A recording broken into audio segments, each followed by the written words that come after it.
Sulat ni Apostol San Pablo sa mga taga-Roma.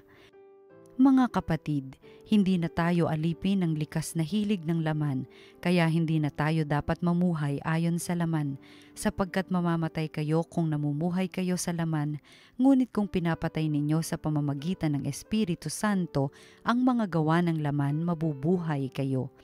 Ang lahat ng pinapatnubayan ng Espiritu Santo ay mga anak ng Diyos, sapagkat hindi kayo tumanggap ng espiritu ng pagkaalipin upang muling matakot.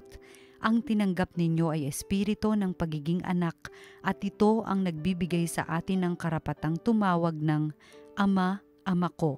Ang espiritu nga ang nagpapatotoo kasama ng ating espiritu na tayo'y mga anak ng Diyos, at yamang mga anak, tayo'y mga tagapagmana ng Diyos at kasamang tagapagmana ni Kristo, sapagkat kung tayo'y nakikipagtiis sa Kanya, tayo'y dadakilain ding kasama niya. Ang salita ng Diyos. Ang ating Panginoong Diyos gaway magligtas na lubos. O mag-alsa sana ang Diyos ang kaaway pakalatin at ang mga namumuhi tumakas sa kanyang piling. Ang lahat ay nagagalak, natutuwa ang matuwid. Sa harapan nitong Diyos galak nila'y di malirip. Ang ating Panginoong Diyos gaway magligtas na lubos.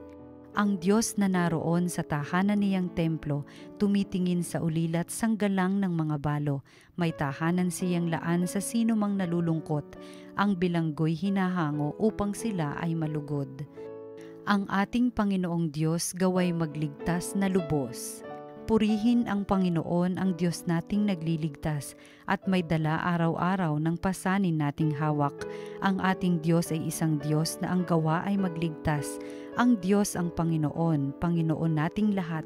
Sa bingit ng kamatayay hinahango tayo agad.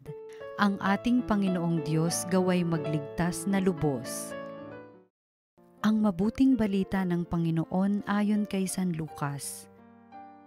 Noong panahong iyon, si Jesus ay nagtuturo ng isang sinagoga sa araw ng pamamahinga. May isang babae roon na 18 taon nang may karamdaman, gawa ng masamang espiritong nasa kanya. Siya'y hukot na hukot at hindi na makaunat.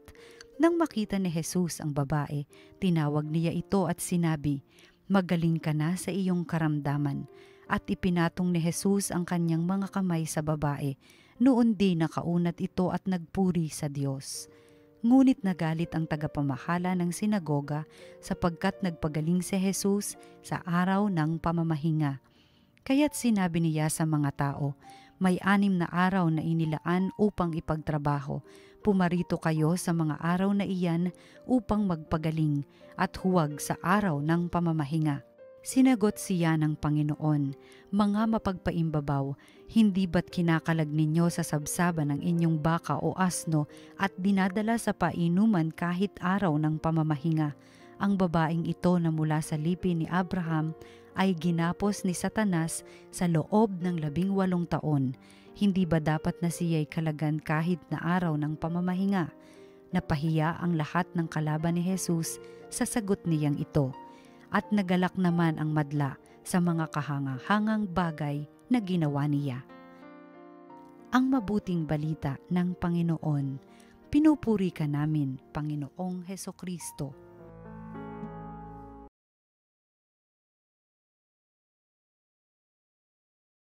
Magandang araw mga kaparokya. Tara, simulan natin ang bagong linggong ito sa ating pagninilay sa salita ng Diyos, salita ng buhay. Kasama po ko, Father Kevin Crisostomo. Ang ating pong gospel reading ngayon ay tungkol po sa paghihilom ni Jesus ng isang babaeng nakayukod or bent, crippled for 18 years. At ginawa niya ito sa araw ng pamamahinga. Kung nakinig tayo na mabuti sa ating ebanghelyo, maraming mga bagay na magandang pagtunan at tignan ng pansin para sa ating pagninilay. 3 letter S, madaling tandaan. Unang letter S is C. Sa ating gospel, narinig natin itong babaeng ito na 18 years nang bent, no? Every Sabbath day, siya ay pumupunta sa synagogue. At ito'y ginagawa niya regularly. Siguro nga dahil meron siyang nararamdaman. Hindi man sinabi sa Ebanghelyo kung ano yung kanyang panalangin, pero dun sa pagkakataong nandun din si Jesus sa synagogue, nakita ni Jesus, napansin ni Jesus, itong babaeng ito, na 18 years na palang crippled o bent. At dahil dito ay nakita ni Jesus, hindi lumapit yung babae, hindi siya nagtawag ng atensyon, hindi katulad sa ibang mahiling na parang nagmamakaawa o humihingi ng tulong yung may sakit kay Jesus. Dito, tahimik lang siya, pero nakita siya ni Jesus. Nakita ni Jesus yung laman ng puso nitong babaeng ito. Bago yung pa niya sabihin sa kanyang labi, sa kanyang panalangin na regular na pagpunta sa synagogue, alam ng Panginoon what is in her heart. Ito yung magandang para sa ating mga kapatid. Madalas, bago pa tayo lumapit sa Panginoon, alam na niya ang laman ng puso natin. God sees into our heart. God knows our heart's desire.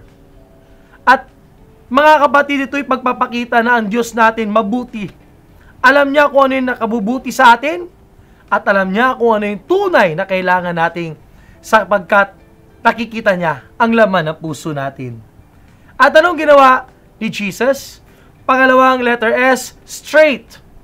Nung nakita yung pangailangan ng babae, Jesus said 6 words. Magaling ka na sa iyong karamdaman. Take note, 18 years ang babaeng itong bent o nakayukod.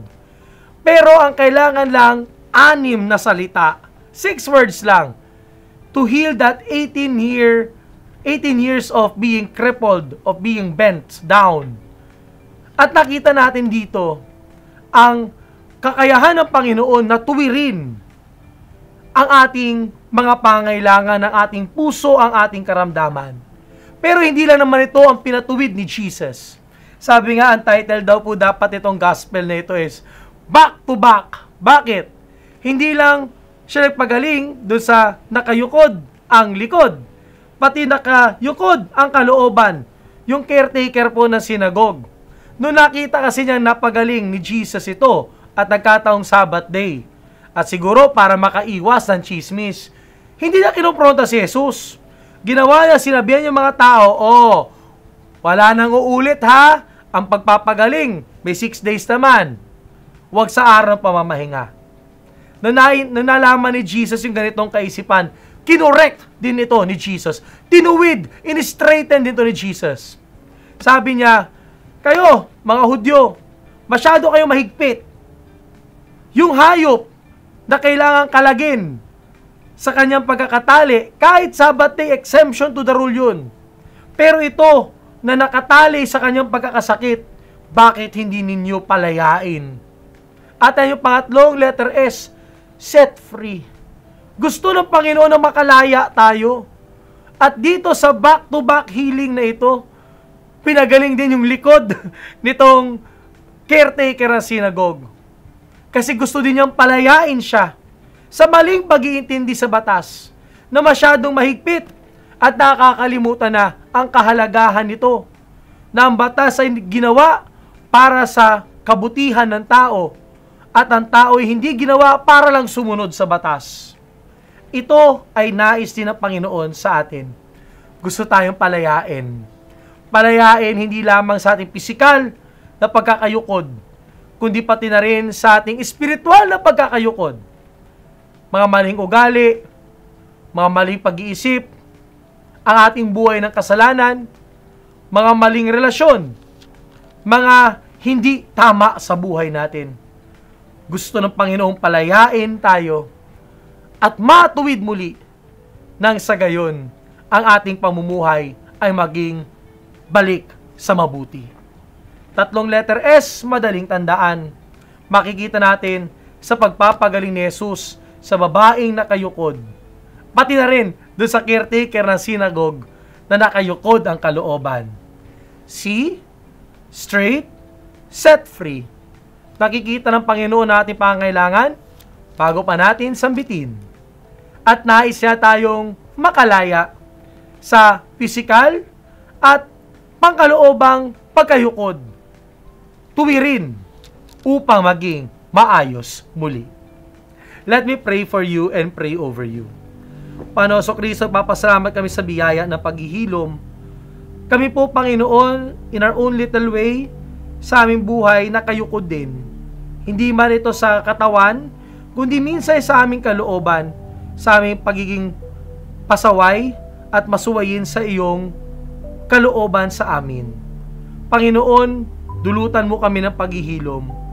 Panginoon, pagalingin mo kami sa aming mga karamdaman, sa aming mga sakit na tinitiis, at higit sa lahat sa aming kasalanan kailangan ng kapatawaran upang kami makabalik sa matuwid na uri ng pamumuhay na nagbibigay papuri, pasasalamat at pagmamahal sa iyo. Hiniling na ito sa ni Kristo kasama ng Espiritu Santo magpasawalang hanggan. Amen. Maraming salamat po sa inyong paikisa sa ating pagninilay sa salita ng Diyos, salita ng buhay. Prayers assured po sa ating mga kapatid na may sakit. Pinagdarasal po namin kayo, lalo po yung mga may matitinding karamdaman. At muli, huwag tayong mahiya, lumapit po para sa anointing of the sick. Ang anointing of the sick, hindi po ibig sabihin pag dinala kayo ng pare, kukunin na kayo ni Lord. Ang anointing of the sick, paalala, pinapalakasan yung kalooban. Nang sa gayon, magdulot dito ng lakas ng pangatawan. Like us and follow us in our social media platforms, TV Maria Philippines. Watch, like, share, and inspire. God bless, and we'll see you soon.